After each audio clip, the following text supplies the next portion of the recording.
May I speak to you in the name of the Creator, the Redeemer, and the Sanctifier.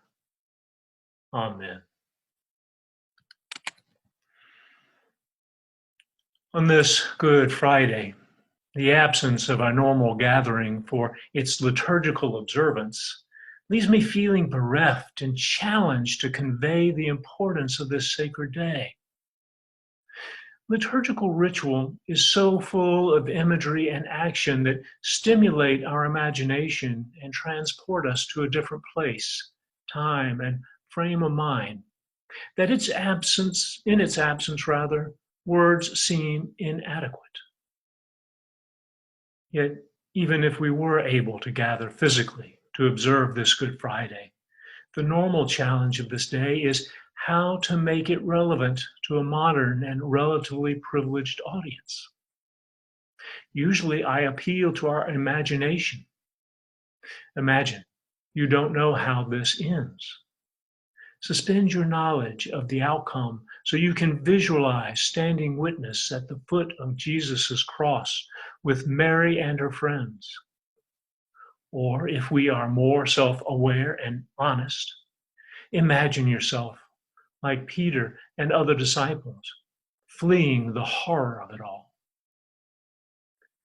Such pretending may be difficult if our experience of suffering is limited because of a relatively sheltered life. Pretending or imagining becomes an exercise in abstraction in the absence of any experience. But this year, this Good Friday, may be different for many of us as we find ourselves amid a different kind of oppression this year, an indiscriminate and viral pathogen, which, like crucifixion, terrifies us with its own excruciating asphyxiation, a shockingly similar death as that meted out to Jesus. With this in mind, perhaps this year the crucifixion of Jesus is a little less abstract, especially to those who have contracted COVID-19 or who have witnessed its terror firsthand. Even if we have been spared firsthand experience with the virus, we have experienced it vicariously through the daily and shocking reports of its havoc. Perhaps this year it's a bit easier to relate to the Passion narrative, the suffering and death of Jesus Christ. Perhaps this year it's easier for us to suspend our knowing and immerse ourselves in the story as if we are there beside the disciples, grappling with the violence, the fear, and the heart-rending pain of seeing a loved one excruciatingly taken from us.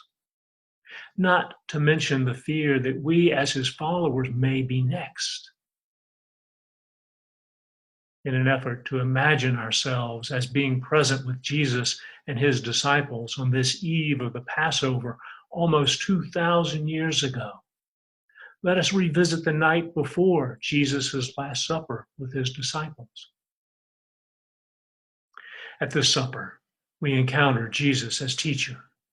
He demonstrates for us an act of love rooted in humility by taking on what others see as a demeaning task, the washing of another's feet. Yet Jesus tells us that such demeaning service is how one is glorified and how one glorifies God. Little did we know this self-abasement was a harbinger of what we have witnessed today. But Jesus goes further. He frames it in the context of a new commandment, that you love one another just as I loved you. Jesus leaves it at that for the time being. He seems to know that's as much as we can bear for now. However, this is a tame preview of what Jesus reveals to us today. Today, he takes last night's self-abasing demonstration of love and turns it inside out by literally allowing himself to be asphyxiated, pouring out his life for those he loves, us. This act may be incomprehensible as we stand by watching.